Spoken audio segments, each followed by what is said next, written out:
SIR এই মুহূর্তে supreme কোর্টের নির্দেশের পরে এসআইআর নিয়ে সরকার বিপাকে পড়েছে, সেই জন্য নজর ঘোরাতে এই বিল নিয়ে এসছে। সংসদে এই বিল কখনো পাস করাতে পারবে না, ওরা চ্যালেঞ্জ শুনছে। তৃণমূল কংগ্রেস নির্বাচন কমিশনের বিরুদ্ধে যুদ্ধ ঘোষণা করেছে। নির্বাচন কমিশন 2011 ঠিক ছিল, 2014 ঠিক ছিল, 2019 ঠিক ছিল, 2016 ঠিক ছিল, 2024 ঠিক ছিল, কিন্তু আজকে নির্বাচন কমিশন একটি সাংবিধানিক সংস্থা, তার বিরুদ্ধে তৃণমূল কংগ্রেস জিহাদ ঘোষণা করেছে। তো নির্বাচন কমিশনের সঙ্গে সেটা সুপ্রিম কোর্ট বুঝবে, এখানে বিজেপির কি করার আছে? আর যে বিল পাসের কথা বলছেন, গায়ের জোরে যদি বিল পাস করাতে হয়, যেভাবে পশ্চিমবঙ্গ বিধানসভায় বিল পাস হয়, প্রস্তাব নিয়ে আসে, ও তো যে কোনো সময় আমরা করাতে পারি, সংখ্যাই তো শেষ কথা, কিন্তু সেটা আমরা করতে চাই না। আমরা চাই সহমতের ভিত্তিতে সংসদ চলুক এবং বিল পর্যাপ্ত আলোচনার মধ্যে দিয়ে সেই বিল পাস হোক। তৃণমূল বলছে যে অমিত শাহ তিনি সম্পূর্ণ ব্যর্থ স্বরাষ্ট্রমন্ত্রী, তার কারণ তিনি দিল্লির মুখ্যমন্ত্রী নিরাপত্তাই সুনিশ্চিত করতে পারছেন না। তো তিনি দেশের কেন্দ্রীয় স্বরাষ্ট্রমন্ত্রী হিসেবে দেশের নিরাপত্তা কিভাবে সুনিশ্চিত করবেন? এই সমস্ত শুনে এখন আমাদের দেশের অন্যান্য জায়গার মানুষ তো সমস্ত খবর হয়তো রাখেন না, কিন্তু পশ্চিমবঙ্গের মানুষ শুনে হাসবে। এই ধরনের ঘটনা নিয়ে কোনো রাজনৈতিক বিতর্ক হতে পারে, এটাই তো একটা হাস্যকর বিষয়। এর আগে অভিষেক বন্দ্যোপাধ্যায় তার দলেরই একজন কর্মীর দ্বারা পূর্ব মেদিনীপুরে আক্রান্ত হন, ছেলেটিকে গ্রেপ্তার করে, প্রচন্ড মার খায়, তারপর জেলে ছিল, বেরোনোর পরে ছেলেটি খুন হয়ে যায়। কোন অজ্ঞাত আততায়ীর হাতে ওই রকম নৃশংসভাবে তাকে খুন করা হয়েছিল সেটা এখনো পর্যন্ত জানা যায়নি। তো এই ব্যাপারে নিশ্চিত থাকতে পারেন, যে রেখা গুপ্তার উপরে আক্রমণ করেছে নিশ্চয়ই তার বিরুদ্ধে আইনানুগ ব্যবস্থা হবে। মানসিকভাবে অসুস্থ, কিন্তু তাকে খুন হতে হবে না। দাদা, উত্তরপাড়াতে যে পাড়ায় সমাধান হচ্ছে, সেই পাড়ায় সমাধানের অনুষ্ঠানে ফিরহাদ হাকিম গিয়েছিলেন। সেখানে তৃণমূলের কাউন্সিলররা তারা ফিরহাদ হাকিমের সামনে অভিযোগ করছেন যে বিধায়ক যিনি কাঞ্চন রয়েছেন তাকে শুধুমাত্র তারা মোবাইলে রিলে দেখতে পান, ফেসবুক ইনস্টাগ্রামে রিলে দেখতে পান, তাকে কোথাও তারা কাজের জায়গায় তারা দেখতে পারেন না।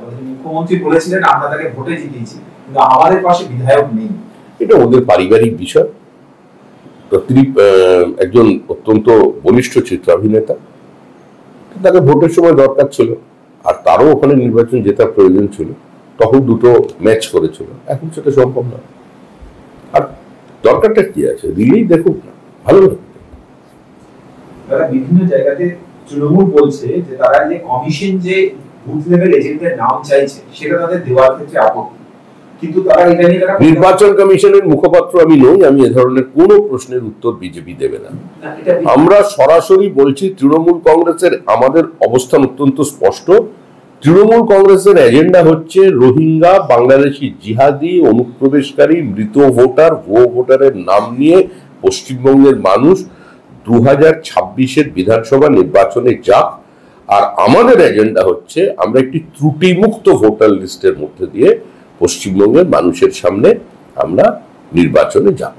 এটা কমিশন সংক্রান্ত নয়, প্রশ্নটা শুধু বিষয়টা হচ্ছে যে কমিশন বলেছে যে বুথ লেভেল এজেন্টের নাম দেওয়া হোক, এটা নিয়ে ওরা কোর্টে গেছে। কিন্তু দেখা যাচ্ছে যে তৃণমূল কংগ্রেস হচ্ছে এমন পার্টি যারা সবথেকে বেশি বুথ লেভেল এজেন্টের নাম এখনো পর্যন্ত দিয়েছে, কমিশনের কাছে জমা দিয়েছে।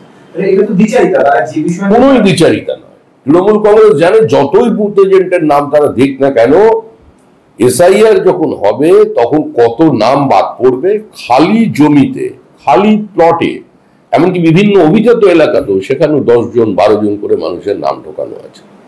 এই তো আমার বাবা মাই তো ভোট দিয়ে দেন। আমি বিধাননগরের নির্বাচনে সকাল 9টার সময় ভোট দিয়ে আমার দলীয় কাজে আমি চলে গিয়েছিলাম। তারপরে আমি জানতে পারলাম আমার বাবা মা যারা কোভিডে 18 দিনের ব্যবধানে চলে গিয়েছিলেন তারা 4টের সময় ভোট দিতে এসেছিলেন। এর থেকে দুঃখের ঘটনা কি হতে পারে? আমি যদি 4টায় যেতাম বাবা মার সঙ্গে দেখা হতো। এটাই বিষয়। দাদা, তৃণমূল বলছে কি যে প্রভিশনগুলো রয়েছে বিলের মধ্যে 30 দিনের মধ্যেই, আর আমাদের যিনি শিক্ষামন্ত্রী ব্রাত্যব্রত বসু, তার বাবা 2008 সালে প্রয়াত হয়েছেন, তারও নাম এখনো ভোটার লিস্টে আছে। তিনি ভোট দিতে এসেছিলেন কিনা আমার জানা নেই, লোকে বলছে তিনিও ভোট দিয়ে গেছেন। দাদা, টিএমসি বলছে কি যে 30 দিনের মধ্যে পদত্যাগের কথা বলা হয়েছে, সেটাতে বিচার ব্যবস্থার উপর তারা প্রশ্ন তুলছেন, সরকার এটাতে এবং নীতির কথা তারা বলছেন যে মমতা বন্দ্যোপাধ্যায়কে শিখতে হবে না বিজেপি থেকে, যিনি টালি ঘরে থাকেন, আপনার 500 কোটি টাকার পার্টি অফিস বানিয়েছেন। বিজেপি 500 কোটি টাকার পার্টি অফিস বানায়, যদি ওরা বাড়ির ঠিকঠাক ক্যালকুলেশন করে থাকে তাহলে ওরা বলছে 500 কোটি, ওটি যেটা বলতে হবে সেটাই ধরে নিতে হবে। কিন্তু বিজেপি বড় বড় অফিস তৈরি হয়, সারা দেশে তৈরি হচ্ছে, সমস্ত জেলায় তৈরি হচ্ছে, সমস্ত প্রদেশে তৈরি হচ্ছে, যেখানে বাকি আছে কোনোভাবে বিজেপির নেতার বাড়িটা বড় হবে না, বিজেপি নেতা প্রাসাদে থাকবে না। দাদা, যখন এই বিল নিয়ে কথা হচ্ছে তখন রাজ্যের মন্ত্রী চন্দ্রনাথ সিনহা তার বিরুদ্ধে চার্জশিট দেওয়ার রাজ্যপাল তার একটা অনুমতি দিয়েছে, রাজ্যপালের অনুমতি পত্র আজকে আদালতে জমা দিয়েছে ইডি।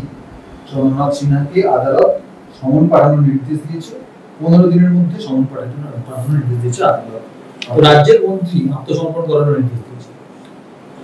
এর থেকে লজ্জাজনক ঘটনা কোনো সরকারের পক্ষে থাকতে পারে?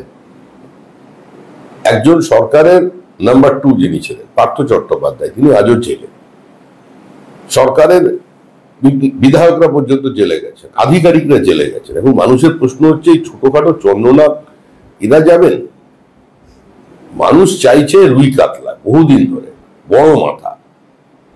আর এই সমস্ত চন্দ্রনাথ সিনহা এই সমস্ত নিয়ে মানুষ উৎসাহী নয়। তৃণমূল কংগ্রেস এর বিসর্জন অনিবার্য, মানুষ তৃণমূল কংগ্রেসকে গণতান্ত্রিক ব্যবস্থার মধ্যে দিয়েই সরিয়ে দেবে। আমাদের ভিডিও ভালো লাগলে লাইক এবং শেয়ার করুন, কমেন্ট সেকশনে গিয়ে জানান আপনাদের মতামত। আরও ভিডিও পেতে আমাদের চ্যানেল সাবস্ক্রাইব করুন এবং প্রতি মুহূর্তে খবরের আপডেট পেতে প্রেস করুন বেল আইকন।